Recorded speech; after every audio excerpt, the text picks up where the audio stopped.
You know, in life, some things are just suggestions, right? But other things, they're non-negotiable.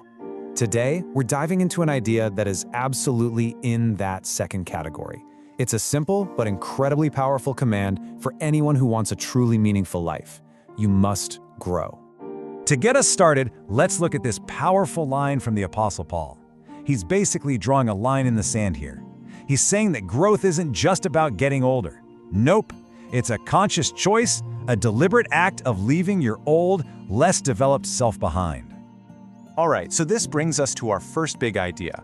What does it really mean to put away childish things? And why on earth is it so essential? Okay, think about it. Every single one of us starts out as a child. That's a given. It's the universal starting point. But here's the thing. The goal of any journey isn't to just hang out at the starting line, right? To stay in that initial state is to completely miss the whole point of the process. And the opposite of growth? It's not just, standing still. It's something called stagnation. And trust me, this is not some comfortable, neutral spot. The source material is pretty blunt about this. If you're not actively growing, you are, in a very real way, declining. It's a choice, really. You're either developing or you're decaying. Okay, so we've talked about the concept, but let's make this real. Let's look at a case study, a story that shows this whole journey from failure to incredible growth. We're going to talk about a guy named John Mark. You know, a lot of great stories about growth start at rock bottom, and John Mark's is no different. His story kicks off with a pretty major failure. He was on this critical mission with two giants of the early church, Paul and Barnabas. And when things got tough, what did he do? He bailed. He just quit and went home. And this wasn't a small thing. It caused a huge rift. Okay, but this is where the story gets amazing. This is where you really see the power of growth. Just look at this side-by-side comparison. On the left, you've got John Mark the quitter, the guy who Paul literally said, "Nope, you're not coming with us next time." But then, look at the right. Years go by, and the same Paul is now saying, "Hey, I need John Mark. He's profitable. He's essential to what we're doing." And the craziest part, this is the same guy who would go on to write the Gospel of Mark. So what happened in between all that? Simple. He grew. So what's the big takeaway here? It's that your own personal growth has the power to totally rewrite your story. I mean, it can be so profound that it actually redeems your past failures, not just for you, but for the very people you let down. It literally turns rejection into acceptance. So John Mark's story shows us why growth is so critical. But that just brings up the next big question, right? How do you actually do it? Let's dive into a practical framework for how you can develop yourself.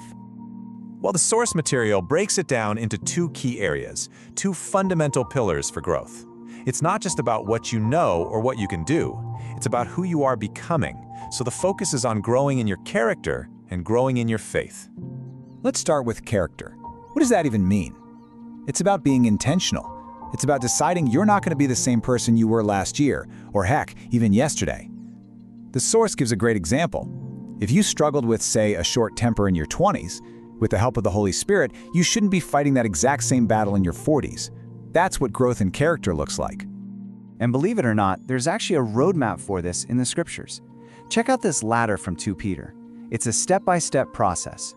You start with your faith as the foundation, and then you deliberately add to it. You add virtue, then knowledge, self-control, patience, godliness, kindness, all the way up to charity or love. See how each step builds on the last one? It's a climb. All right, so the second pillar is faith. And it's super important to remember that faith isn't this static on or off switch. It's not something you either have or you don't. It's dynamic. It's a capacity that can and absolutely should grow. Think of it like leveling up. I mean, even Jesus talked about different levels of faith. You might start at no faith, then maybe you get to that mustard seed faith, which, don't get me wrong, is super powerful. But it's not the final destination. The goal is to keep pushing, keep growing into great faith, the kind of belief that just isn't afraid of sickness or demons anymore. So how do you actually climb that ladder? How do you level up your faith? Well, our source points to 3 really practical things you can do. First, you've got to immerse yourself in Scripture, because faith comes by hearing the Word. Second, pray in the Holy Ghost and do it continually. And third, you have to actively want the best spiritual gifts. These are the engines that will drive your faith forward. Okay, so we've talked about the why and the how. Now let's bring it all home. Let's focus on what all this means for you, right here, right now, on your journey forward. Because here's the bottom line, the ultimate takeaway from all of this. It's a call to action. You were not saved just to be a spectator, to sit on the sidelines and watch what God does through other people. You weren't meant to live a life stuck in fear and weakness. You're supposed to be an active participant in this thing. And so that leaves us with one last really direct question. A question you've got to ask yourself. It's a moment for some honest reflection. Looking at your life right now, are you actually intentionally growing in your faith and in your character? Because as we've just seen, this whole journey of growth, it's not just some nice idea, it's everything.